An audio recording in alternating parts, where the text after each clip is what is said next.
Ever green సాంప్రదాయం latest designs క్వాలిటీలో compromise అయ్యే ఛాన్సే లేదు. అంబటి సిల్క్స్ విజయవాడ.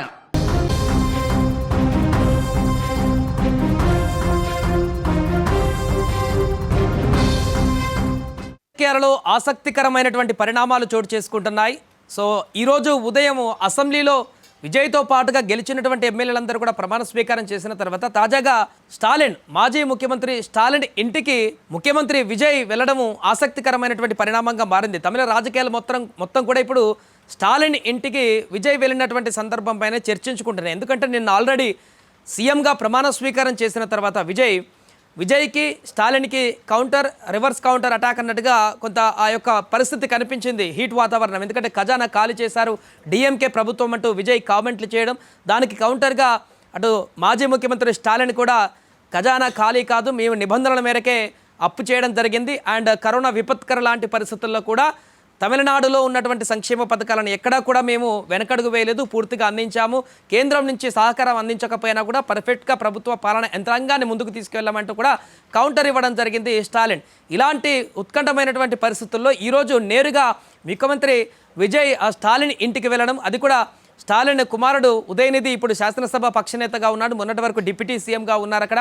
సో ఇప్పుడు డిఎంకేకి శాసనసభ పక్షనేతగా ప్రతిపక్ష నేతగా ఇప్పుడు వ్యవహరిస్తున్నాడు. అసెంబ్లీలో ప్రమాణం చేసిన తర్వాత వీరిద్దరూ అక్కడ ఇంటికి వెళ్ళినటువంటి ఉదయనిధి నేరుగా బయటకు వెళ్ళి విజయ్ని ఆహ్వానించి బయట నుంచి ఇంట్లో వరకు దగ్గరుండి విజయ్ని ఇంట్లోకి తీసుకువెళ్ళినటువంటి దృశ్యాలు ఇప్పుడు సోషల్ మీడియాలో తెగ వైరల్ అవుతున్నాయి. ఆ తర్వాత ఇంట్లోకి వెళ్ళిన తర్వాత స్టాలిన్తో భేటీ అయ్యి కాసేపు ముచ్చటించడం జరిగింది విజయ్. ఎందుకంటే విజయ్కి మొదటిసారి ముఖ్యమంత్రి అవుతున్నాడు. అంతకుముందు శాసనసభలో ఎమ్మెల్యేగా కానీ ఎంపీగా కానీ ఇంకా ఎలాంటి రాజకీయపరమైనటువంటి అనుభవం లేనటువంటి వ్యక్తి విజయ్. హీరోగా తప్ప పొలిటికల్గా ఇంతవరకు ఎలాంటి ఎక్స్పీరియన్స్ లేనటువంటి వ్యక్తి మొదటి టైమే ముఖ్యమంత్రిగా అవ్వడం, ప్రభుత్వం మొత్తం కూడా తన చేతుల్లోకి రావడం అనేది తనకు ఖచ్చితంగా ఆ ఎక్స్పీరియన్స్ లేనటువంటి విషయం అయితే స్పష్టంగా మనకు చిన్న చిన్న విషయాల వల్ల అర్థమైపోతుంది. కాబట్టి విజయ్ ఇలా రాజకీయ పరిణామాలన్నింటినీ తెలుసుకొని ముందు జాగ్రత్తగా అందరినీ కలుపుకొని వెళ్ళేటువంటి దిశగా అడుగులు వేస్తున్నట్టుగా రాజకీయ విశ్లేషకులు చెప్తున్నారు. ఎందుకంటే ప్రధానమైనటువంటి ప్రతిపక్ష నేత ఇప్పుడు డిఎంకే పార్టీనే.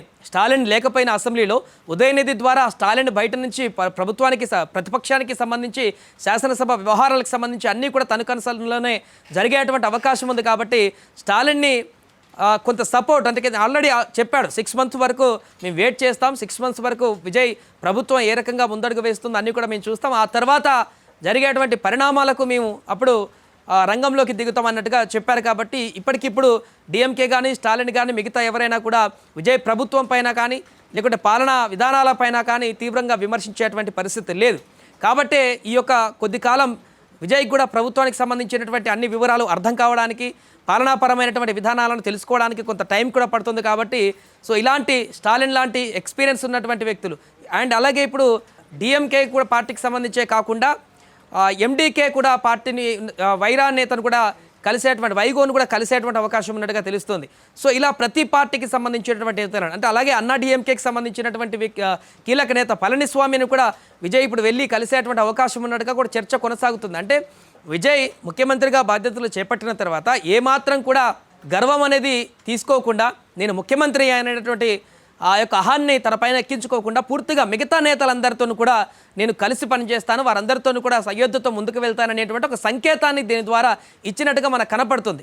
ఆల్రెడీ నిన్న తను చేసినటువంటి ఒక కామెంట్కి వెంటనే స్టాలిన్ నుంచి వచ్చినటువంటి రియాక్షన్ చూడడం జరిగింది. ఈ నేపథ్యంలో కొద్ది రోజుల వరకు, కొంతకాలం వరకు ఎలాంటి ఇబ్బందులు లేకుండా విజయ్ ప్రభుత్వానికి, పాలనా యంత్రాంగానికి, తను చేసేటువంటి పనులకు మేనిఫెస్టోలో చాలా విషయాలని అమలు చేస్తామని చెప్పారు. కాబట్టి వాటన్నిటిని అమలు చేయడానికి కొంత సమయం పడుతుంది. కాబట్టి ఈ సమయంలో అంతా సెట్ బ్యాక్ చేసుకొని ప్రభుత్వానికి సంబంధించినటువంటి ఎన్ని నిధులు ఉన్నాయి, ఏ బడ్జెట్లో ఆర్థికపరమైనటువంటి అంశాలు ఏ రకంగా ఉన్నాయి, ఆయన ఇచ్చినటువంటి మేనిఫెస్టోని ఎలా భర్తీ చేయాలి, ఒక్కొక్క దానికి ఏ రకంగా షెడ్యూల్ చేయాలి, వీటన్నిటిపైన సెర్చ్ చేయడానికే విజయ్కి చాలా సమయం పట్టేటువంటి అవకాశం ఉంది. కాబట్టి ఈలోపు రాజకీయపరమైనటువంటి ఇబ్బందులు రాకుండా ప్రతిపక్షాల నుంచి, విపక్షాల నుంచి, తనకు మద్దతు తెలిపినటువంటి పార్టీల నుంచి కూడా ఎలాంటి ఇబ్బందులు రాకుండా ఉండేందుకు ఒక పాజిటివ్ వైబ్రేషన్ని తీసుకురావడానికి విజయ్ అందరి దగ్గరికి వెళ్ళి స్వయంగా తనే ముఖ్యమంత్రి అయినప్పటికీ కూడా ఎలాంటి భేదాభిప్రాయాలు లేకుండా వారందరి దగ్గరికి వెళ్ళడానికి ప్రయత్నం చేస్తున్నట్టుగా కనపడుతుంది. ఒక స్టాలిన్నే కాదు, ఇప్పుడు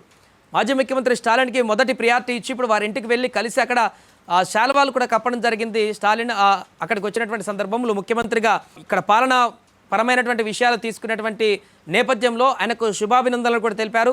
సో ముందుకు ప్రభుత్వాన్ని సక్సెస్ఫుల్గా తీసుకుపోవాలంటూ కూడా కొంత కంగ్రాచులేషన్స్ కూడా చెప్పడం జరిగింది.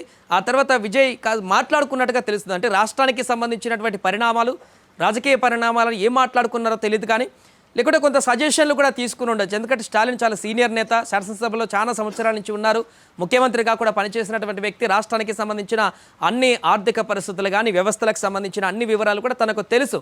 అలాగే దేశ రాజకీయాలకు సంబంధించి తమిళనాడు పాత్ర ఏంటనేది కూడా తను ఇప్పటివరకు చేసినటువంటి ఆ ఎక్స్పీరియన్స్ అంతా కూడా కొంత అడిగి తెలుసుకోవడానికి వెళ్ళారో, లేకుంటే ఈ కొద్ది రోజుల వరకు తనకు ఎలాంటి మద్దతు ఇవ్వడానికి సిద్ధంగా ఉన్నారో, లేకుంటే ఎలాంటి డిస్టర్బెన్స్ లేకుండా ముందుకు వెళ్ళడానికి సహకరించాలని కోరారో, ఏం జరిగిందో తెలియదు. కానీ ఆల్ ఆఫ్ సడన్గా వెంటనే అసెంబ్లీలో ఎమ్మెల్యేగా ప్రమాణం చేసినటువంటి వెంటనే విజయ్ స్టాలిన్ దగ్గరికి నేరుగా వెళ్ళి ఈ యొక్క భేటీ కలవడం అనేది సర్వత్రా రాజకీయ ఉత్కంఠకు దారితీసింది తమిళనాడులో. ఇప్పుడు మిగతా నేతలను కూడా కలవబోతున్నట్టుగా తెలుస్తుంది. దీంతో తమిళనాడు రాజకీయాల్లో ఒక కొత్త దారులకు బీటలు వేసినట్టుగా కనపడుతుంది విజయ్. ఎందుకంటే గతంలో ఎవరు కూడా ఇలాంటి ప్రయత్నాలకు చేయలేదు. గతంలో డిఎంకే, అన్నా డిఎంకే అయితే ఒక రకంగా రాజకీయాల్లో కాదు, పర్సనల్గా వ్యక్తిగతంగా కొట్లాడుకునేటువంటి పరిస్థితికి వచ్చేది.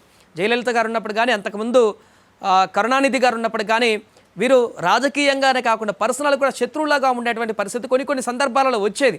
అసెంబ్లీలో జయలలిత గారికి ఎదురైనటువంటి అవమానాలు, ఆ తర్వాత కరుణానిధి అరెస్ట్, ఇలాంటివి ఇవన్నీ కూడా పొలిటికల్గా చాలా పర్సనల్ కూడా హీట్ వాతావరణాన్ని క్రియేట్ చేశాయి తమిళనాడు రాజకీయాలలో.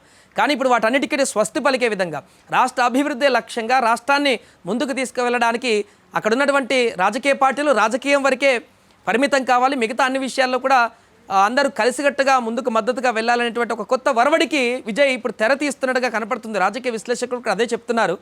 డిఎంకేకి ఒక లైన్ ఉండొచ్చు, అన్నా డిఎంకే ఒక లైన్ ఉండొచ్చు, టీవీకి ఒక లైన్ ఉండవచ్చు, కానీ ఓవరాల్గా ప్రభుత్వ పాలనకు సంబంధించినటువంటి అంశం, తమిళనాడు రాష్ట్ర భవిష్యత్తుకు సంబంధించినటువంటి అంశం ఏదైనా కూడా కలిసి మద్దతు తెలిపేటువంటి విధంగా ముందుకు వెళ్ళేలా ఈ యొక్క కొత్త ఎత్తుగడతో విజయ్ ముందుకు వెళ్తున్నట్టుగా తెలుస్తుంది.